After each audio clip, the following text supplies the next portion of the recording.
বাক্সা পলিটেকনিকত ছাত্ৰ ছাত্ৰীৰ তীব্ৰ প্ৰতিবাদ 64গৰাকী প্ৰবক্তাক অপহৰণ কৰা ঘটনাক ধিক্কাৰ ছাত্ৰ ছাত্ৰীৰ অসমৰ বিভিন্ন প্ৰান্তৰ পলিটেকনিক প্ৰতিষ্ঠানত অধ্যয়নৰত শিক্ষাৰ্থীৰ সমান্তৰালভাৱে বাক্সা পলিটেকনিকতো প্ৰশিক্ষাৰ্থীসকলে সাব্যস্ত কৰে প্ৰতিবাদ We want justice, we demand our own teachers শ্লোগানেৰে বাক্সা পলিটেকনিক চৌহদ কঁপাই তোলে টেকনিক্যাল শিক্ষা দিবলৈ যদি প্ৰশিক্ষক নাথাকে তেন্তে এডভান্টেজ আসাম কিদৰে সম্ভৱ বুলি অসমৰ মুখ্যমন্ত্ৰীক প্ৰশ্ন শিক্ষাৰ্থী এই প্ৰতিবেদন কাৰ্যসূচীটো লোৱা হৈছে যাতে আমাৰ পুৰণা শিক্ষকবিলাক বা যিবিলাকক চাকৰি পৰা অব্যাহতি দিয়া হৈছে তেওঁলোকক যাতে আমাক ঘূৰাই দিয়ে আমি বিচাৰোঁ যে শিক্ষকসকলে ন্যায় পাওক তেওঁলোকৰ যিটো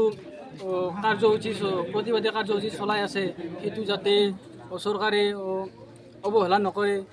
শিক্ষা আমাৰ মৌলিক অধিকাৰ এইটো আমি এই স্বাধীন ভাৰতত আমি ভিক্ষা কৰিব লগা হৈছে যিটো আমি কাঢ়ি ল'ব পাৰোঁ আজিও অসমৰ মুখ্যমন্ত্ৰী মাননীয় হিমন্ত বিশ্ব শৰ্মাই নেতৃত্বাধীন চৰকাৰখনে এডভান্টেজ আসাম 2.0 কৰিবলৈ গৈ আছে কিন্তু টেকনিকেল এডুকেশ্যন অবিহনে এয়া জানো সম্ভৱ কেতিয়াও নহয় সেইকাৰণে আমি ন্যায় বিচাৰোঁ যাতে যিবিলাক শিক্ষকক চাকৰিৰ পৰা প্ৰতিবাদ কৰাৰ স্বাৰ্থত অব্যাহতি দিয়া হৈছে চাকৰিৰ পৰাই তেওঁলোক যাতে ঘূৰাই দিয়ে আৰু 60 বছৰলৈ নিশ্চিতকৰণ কৰে আৰু আমি পুৰণা শিক্ষকবিলাকক বিচাৰোঁ যে ইয়াত বহুতো অভিজ্ঞ শিক্ষক আছিল আমাৰ কলেজত হয় আমাৰ এটাই দাবী যে পুৰণা শিক্ষকবিলাকক আমি যাতে ঘূৰাই পাওঁ অকল আমাৰ বাক্সা পলিটেকনিক বুলি নহয় অসমৰ যিমান টেকনিকেল এডুকেশ্যন আছে এডুকেশ্যন ইনষ্টিটিউট আছে গোটেইকেইখনতে এই অৱস্থা আজি ক্লাছ কৰিব পৰা নাই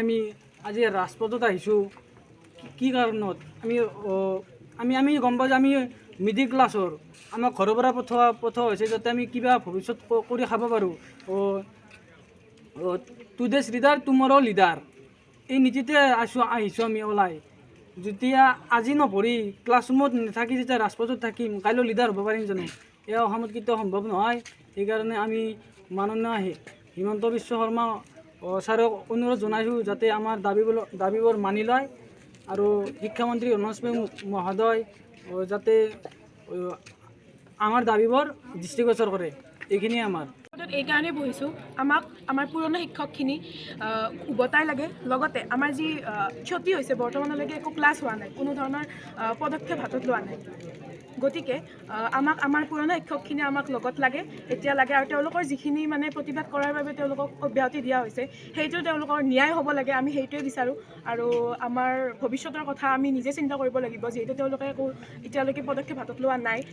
গতিকে আমাৰ এটাই চৰ্ত আমাৰ এটাই কথা আমাক ন্যায় লাগে আমাৰ শিক্ষয়িত্ৰীখিনিৰ কাৰণে ন্যায় লাগে আৰু আমাৰ পাঠদানসমূহ নিয়মীয়াকৰণ হ'ব লাগে